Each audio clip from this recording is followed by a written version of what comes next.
Assalamualaikum warahmatullahi wabarakatuh. Selamat siang sahabat-sahabat semua. Jika Anda menyaksikan video ini di siang hari, selamat berjumpa kembali di mata kuliah teori tarjamah. Pada pertemuan kali ini kita akan membahas teknik penerjemahan lagi gitu.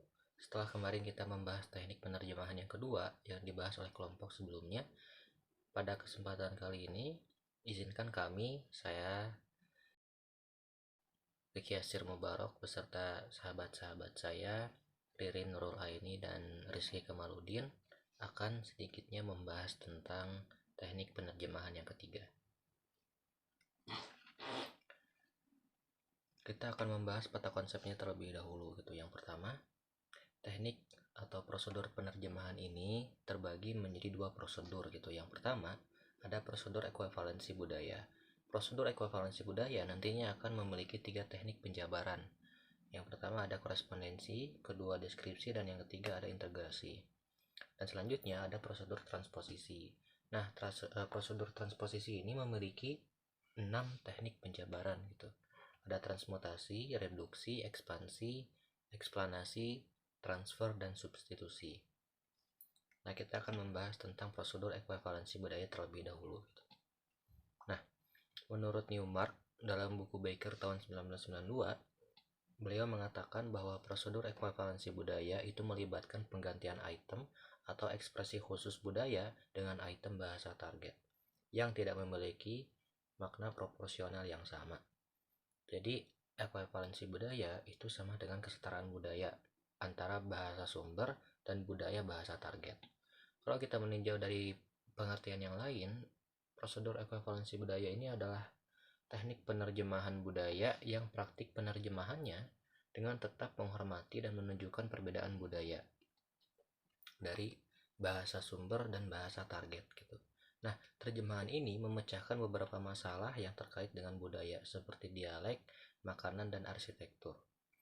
Maka kalau kita melihat dari segala pengertian yang ada, mungkin kita bisa simpulkan bahwa prosedur ekuivalensi budaya ini adalah suatu proses penerjemahan yang nantinya arti dari bahasa target bisa kurang lebih sama atau sama dengan bahasa sumber. Nah, menurut Syahabuddin dalam bukunya, beliau mengatakan bahwa prosedur ekuivalensi budaya ini memiliki 3 pola penerjemahan gitu. Nah, yang pertama ada teknik korespondensi. Teknik korespondensi ini adalah teknik yang menyamakan konsep antara bahasa sumber dan bahasa target melalui penerjemahan kata per kata atau frasa per frasa dengan menggunakan asumsi bahwa ada kesamaan konseptual di dalamnya. Gitu. Jadi korespondensi ini berdasarkan asumsi gitu. Nah, menurut Syahabuddin juga teknik korespondensi ini terbagi menjadi 3 pola. Yang pertama adalah pola penyamaan makna kata. Dalam hal ini bahasa Arab dengan bahasa Indonesia ya, dengan menggunakan pola kata sama dengan kata. Seperti contoh, kata jannah dalam bahasa Arab itu diartikan dalam bahasa Indonesia sebagai surga. Mengapa? Karena penerjemah berpikir dengan asumsi mereka bahwa jannah itu memiliki substansi yang sama dengan surga gitu. Ada konsep yang sama di antara kata jannah dengan kata surga dalam bahasa Indonesia. Makanya kata jannah dalam bahasa Arab diterjemahkan menjadi surga dalam bahasa Indonesia gitu. Itu pola yang pertama. Pola yang kedua, terdapat 2 buah kata dalam bahasa Arab yang dipandang bersinonim dengan sebuah kata dalam bahasa Indonesia dengan menggunakan pola kata satu atau kata dua sama dengan kata. Seperti contohnya kita bisa melihat dalam penggalan ayat dari surat Al-Hud ayat ke-76. Inna qad jaa amru rabbi. Sesungguhnya telah datang ketetapan Tuhanmu. Nah, kata Rabbi di sini diterjemahkan dalam bahasa Indonesia menjadi kata Tuhanmu. Mengapa? Karena kata Rabbi di sini dalam bahasa Arab bersinonim dengan kata ilah. Baik kata Rabbi maupun kata ilah itu mempunyai arti yang sama, yaitu Tuhan. Makanya baik Rabbi maupun ilah dalam bahasa Indonesia artinya sama, yaitu Tuhan. Itu pola yang kedua. Nah, pola yang ketiga, penyamaan frase dalam bahasa Arab dengan frase dalam bahasa Indonesia dengan menggunakan pola frase sama dengan frase. Contohnya dalam penggalan ayat dari surat Al-Fatihah ayat ke-6 ya. Shiratal mustaqim diartikan sebagai jalan yang lurus. Secara harfiah memang shiratal mustaqim itu artinya jalan yang lurus gitu. Maka penerjemah tidak menerjemahkan frasa shiratal mustaqim ke seperti suatu bentuk kiasan apa segala macam, tapi dia diterjemahkan dengan artian secara harfiah, yaitu jalan yang lurus gitu. Yang kedua ada teknik atau ya betul, teknik deskripsi. Seperti namanya, teknik deskripsi ini ya dia mendeskripsikan gitu atau menjelaskan. Dia menjelaskan makna kata bahasa sumber ke dalam bahasa target. Dengan teknik ini, sebuah kata yang berasal dari bahasa sumber akan diterjemahkan menjadi frase. Dari kata menjadi frase, atau dari frase bisa menjadi frase yang lebih kompleks. Nah, menurut Syihabuddin, teknik deskripsi ini mempunyai 5 pola. Nah, pola yang pertama, dia menjelaskan makna kata bahasa sumber dengan sebuah frase dalam bahasa target. Frasenya yang terdiri dari beberapa kata gitu. Dengan pola kata itu akan menjadi frase atau kata sama dengan frase. Frase itu terdiri dari kata plus kata. Seperti dalam bahasa Arab, kata ar-rahim dalam bahasa Arab itu kan satu kata. Tapi ketika kita terjemahkan ke dalam bahasa Indonesia, dia menjadi frase. Gitu. Ada 2 kata di dalamnya yang artinya maha penyayang. Sedangkan dalam bahasa Arab sendiri kata ar-rahim ini hanya terdiri dari satu kata gitu. Itu pola yang pertama. Pola yang kedua, dia menjelaskan makna kata dalam bahasa sumber dengan sebuah frase bertingkat 1 dalam bahasa target yang terdiri atas 2 kata. Dengan pola kata menjadi frase yang adalah frase tingkat 1. Misalnya kata al-hanif yang dalam bahasa Indonesia diartikan sebagai orang yang lurus. Pola yang ketiga, menyamakan sebuah kata dengan kata lain dalam bahasa sumber. Makna kedua kata tersebut dijelaskan dengan sebuah frase dalam bahasa target yang terdiri atas 2 kata. Dengan pola kata menjadi frase gitu. Seperti kata al-khabir dan al-alim dalam bahasa Indonesia diartikan menjadi maha mengetahui. Nah, ini mirip seperti pola korespondensi yang tadi. Al-alim dengan al-khabir itu mempunyai makna yang sama gitu dalam bahasa Indonesia. Dan artinya dia bersinonim gitu, makanya diartikannya sebagai maha mengetahui gitu. Itu tekniknya gitu, itu polanya.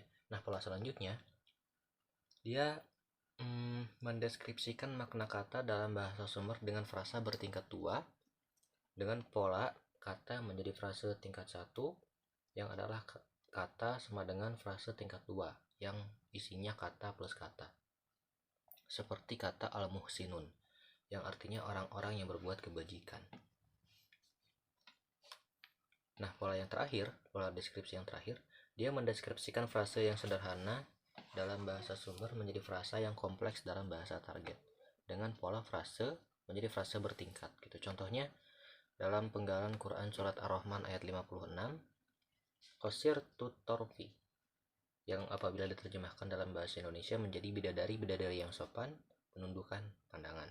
Nah, dalam bahasa Arab kalimat tersebut termasuk murokab idofi gitu. Sedangkan dalam bahasa Indonesia, bidadari-bidadari yang sopan menundukkan pandangan merupakan frase nominal yang di dalamnya terkandung frase adjektifal dengan pemodifikasian penegas. Nah, teknik yang ketiga, teknik ekuivalensi budaya yang ketiga adalah integrasi. Nah, teknik integrasi ini adalah teknik penerjemahan kata atau istilah menggunakan 2 teknik dalam kurung kuplet dalam mereproduksi makna bahasa sumber dalam bahasa target. Nah, menurut Syihabuddin, penerjemahan mendeskripsikan frase bahasa sumber dengan bahasa target gitu dengan pola frasa menjadi frasa. Dalam hal ini frasa tingkat 1. Contoh, seperti kata atau penggalan ayat Quran surat Al-Imran ayat 7 gitu. Kata atau frasa ulul albab di sini kalau dalam bahasa Indonesia diterjemahkan menjadi orang-orang yang berakal. Nah, penerjemahan ini gitu mendeskripsikan konsep yang terkandung dengan bahasa sumber dengan memakai beberapa kata yang bersinonim. Seperti kata al-albab itu bersinonim dengan kata al-ukul gitu, yang artinya berakal. Begitu. Nah, itu saja mungkin teknik atau prosedur ekuivalensi budaya. Selanjutnya adalah prosedur transposisi yang akan dibahas oleh sahabat-sahabat saya, Ririn Nurul Aini dan Rizky Kamaludin.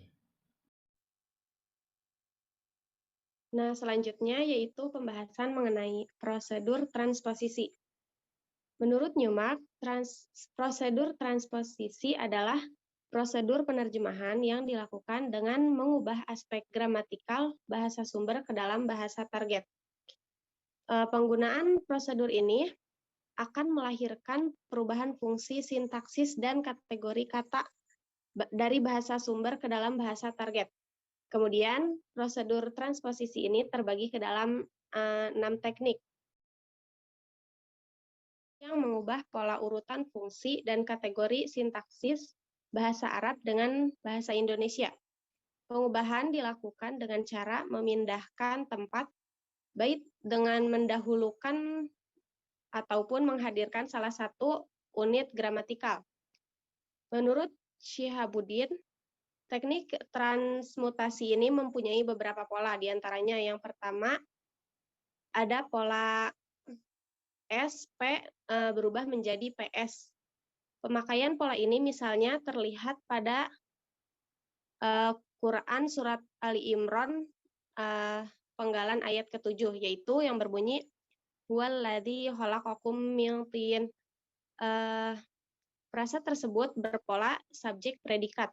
Kemudian yang diterjemahkan menjadi pola predikat subjek, sehingga menjadi artinya itu dialah yang telah menciptakan kamu dari tanah. Kemudian pola yang kedua yaitu predikat subjek menjadi subjek predikat. Seperti contohnya itu dalam surat As-Sajdah penggalan ayat ke-16 yang berbunyi tatajafa junubuhum anil madoji.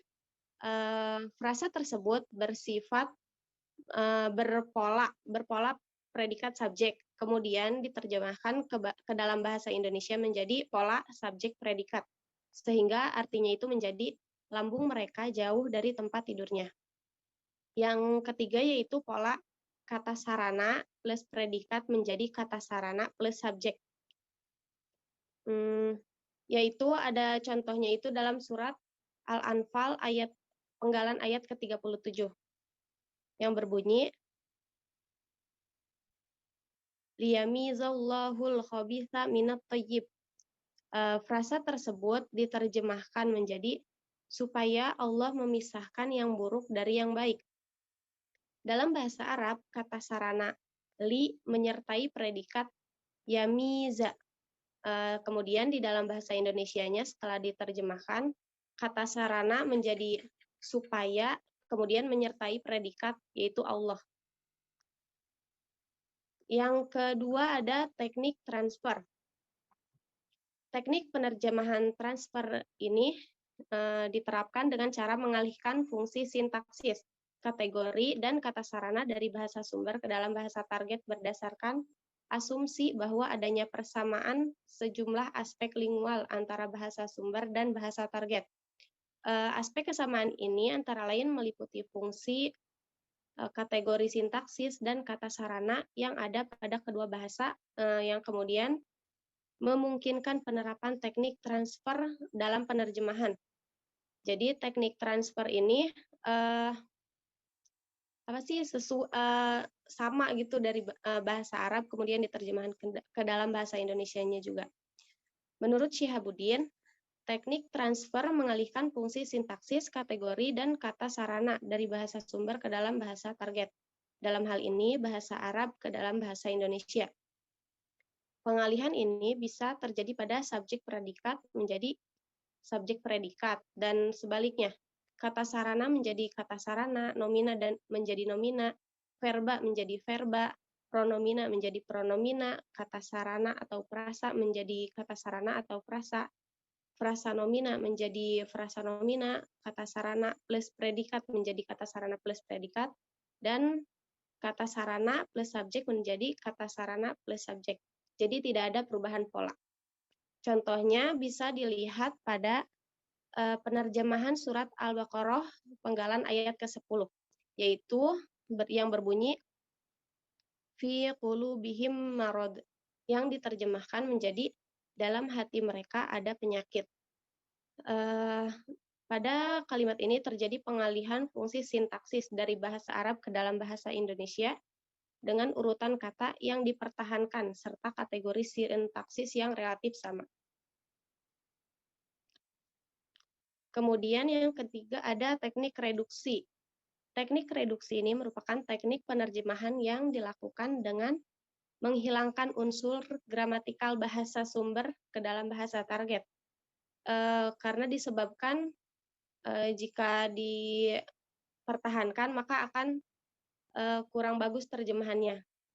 Menurut Syihabuddin, penggunaan teknik reduksi dapat terlihat pada pengurangan pola predikat subjek menjadi predikat saja, dan pada predikat dalam kurung subjek menjadi P saja. Tanda kurung ini menunjukkan bahwa keberadaan subjek dalam bahasa sumber bersifat implisit. Jika dalam kalimat bahasa Arab berpola predikat subjek atau predikat dalam kurung subjek, mesti direduksi unsur subjeknya dan menjadi P saja. Jika unsur subjeknya dipertahankan, maka struktur terjemahannya menjadi kurang berterima, karena sudah disebutkan dalam konstituen inti atau dalam kalimat intinya. Seperti ada contoh dalam surat Al-Baqarah pada penggalan ayat 223 yang berbunyi Fa'tu harsakum anna syi'tum.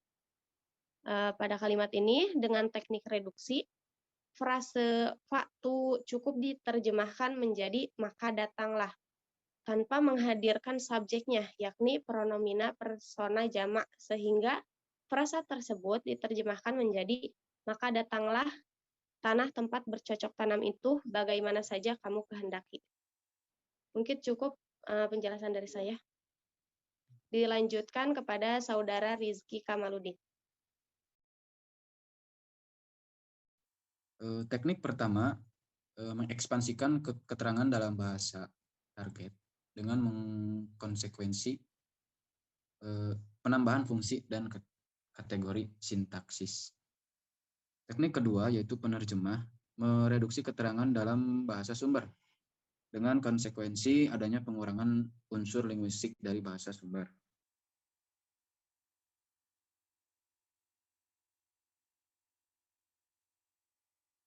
Nah, seperti contoh dalam surat Al-Baqarah nih, penggalan ayat 225 itu yang berbunyi la tuwa'iduhunna sirran.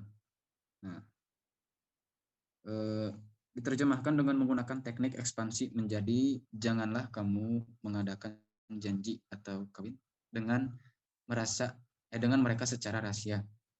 Nah, di sini terjadi peluasan fungsi dan kategori yang disebabkan oleh deskripsi makna bahasa Arab dalam bahasa Indonesia. Nah, frase la tuwa'iduhunna yang secara harfiah berarti janganlah kamu mengadakan janji dengan mereka. Nah, diperluas dengan menambah kata kawin sehingga menjadi janganlah kamu mengadakan janji kawin dengan mereka. Terus ada teknik eksplanasi. Teknik penerjemahan yang ditandai dengan pengeksplisitan unsur linguistik bahasa sumber dalam bahasa target. Nah, menurut Syihabuddin, pengeksplisitan ditunjukkan oleh perubahan pola, yaitu pola predikat subjek menjadi subjek predikat dan subjek predikat menjadi subjek predikat. Tanda kurung menunjukkan bahwa keberadaan subjek dalam bahasa sumber tersebut bersifat implisit. Nah, secara implisit setiap verba dalam bahasa Arab sudah mengandung pronomina atau domir. Terdapat 14 domir dalam bahasa Arab, misalnya huwa. Huwa itu adalah pronomina persona ketiga untuk ketiga tunggal pria. Nah, dalam contoh surat Toha penggalan ayat 110 yang berbunyi ya'lamu ma baina aydihim wa ma khalfahum. Nah, dalam surat At-Toha ini diterjemahkan menjadi dia mengetahui apa yang ada di hadapan mereka dan apa yang ada di belakang mereka. Kemunculan pronomina dia dalam penerjemahan sebagai akibat dari penggunaan teknik eksplanasi.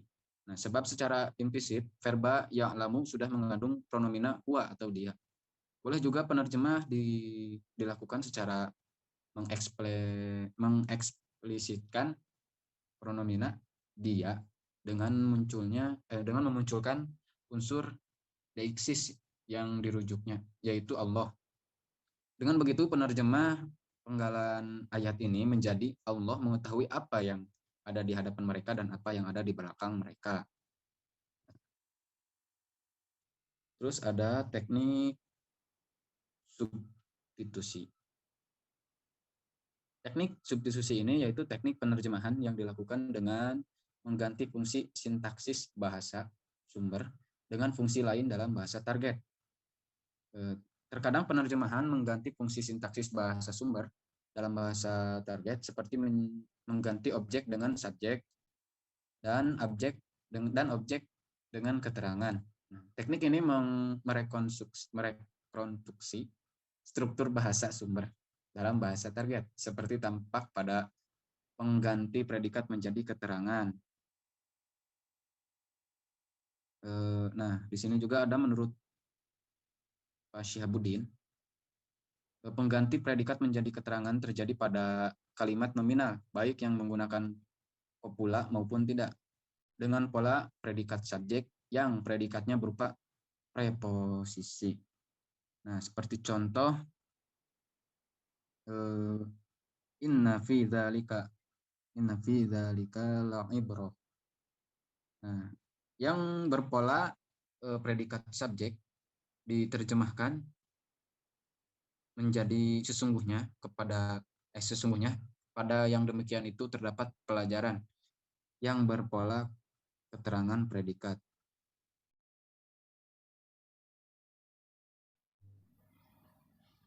Nah, itu dia pembahasan dari kami, mulai dari prosedur ekuivalensi budaya sampai prosedur transposisi.